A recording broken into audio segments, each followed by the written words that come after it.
Hello everyone, Chanukah Sameach. I heard this Torah from the Rosh of Montreal, actually back a couple of years ago in Passaic, New Jersey, when he was visiting over Shabbat Chanukah. So I wanted to share the idea he shared with us.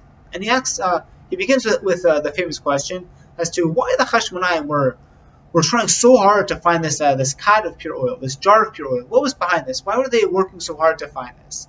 And the reason why we're asking this is because there are actually two principles that could have exempted the Jewish people. That is to say, one is onus Rahmana Patre. Onus is a situation that's beyond your control. So in such a situation, Rahmana Patre, then God or the Torah, God and His Torah are one. It patres you. If you're in a situation beyond your control, then you're not chayav anymore. You're pater, you don't need to do it, and therefore, if you're in such a situation where we couldn't light the menorah, then we couldn't light it, and that's that. Onus Rahmana Patre.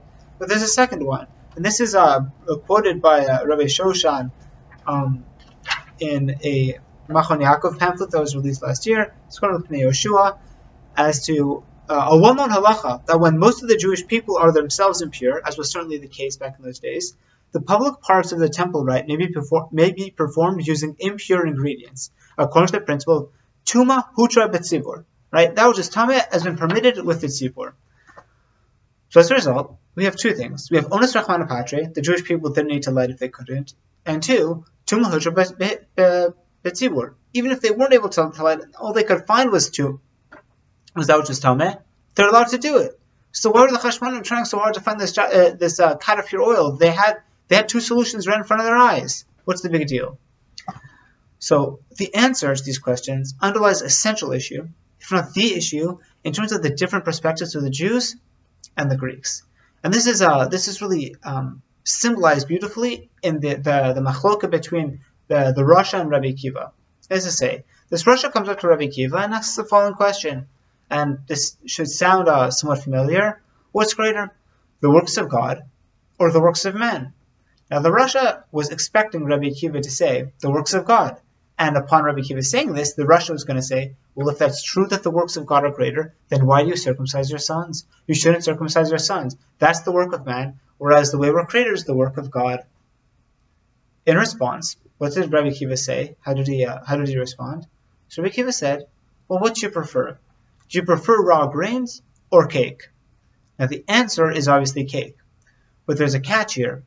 One is the work of God, that's the raw grains, and the other is the work of man, that's cake. And what Rabbi Akiva here was alluding to was the fact that ultimately, yes, of course, there are raw grains, or there's the natural world, there's everything that God created, but after that, and it might be beautiful and tasty and provide sustenance, but Rabbi Akiva is telling us that no, we're supposed to look at the unseen potential within these raw grains and within the natural world. That is the Jewish vision of the world. The Greeks will take which is visible and discernible and measurable, and they can quantify everything about it, but they won't look deeper. That's not what they're about. The Jewish people are like, okay, well, we have these raw grains. What's their potential? What can they do? What can they become? That is the Jewish vision of the world.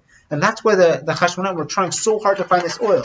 If you were to ask like a person with a Greek perspective, what do we do in this situation? Onus Rahmana Patre, Tuma Hutra Betzibur. You have all these clear answers right in front of your eyes. The Chashmonaim wanted to go deeper. They said no. We know that this is allowed, and we know that this is permissible, and we know that this is something that is standing right in front of us. Let's keep looking. Let's keep digging through until we find that cad of pure oil that we can light up the menorah and re-inaugurate the temple. And moreover, this is actually demonstrated again in another conversation between the Rosh and Rabbi Akiva that's recorded in Baba Batra. That is to say, this Rosh says, why did God create poor people? They suffer. If God is so good, then why create poor people when they suffer? That's not nice. So Rabbi Akiva answers, what do you mean, why did He create poor people? That's simple. He said, we could be mezakah ourselves and give them tzedakah and make things better. Do you see that the difference in perspective here?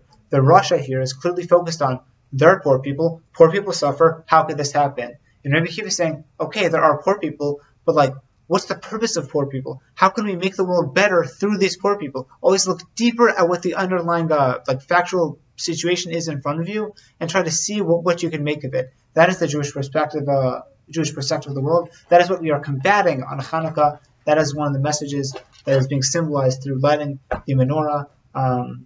Have a Chag Sameach and enjoy Chanukah.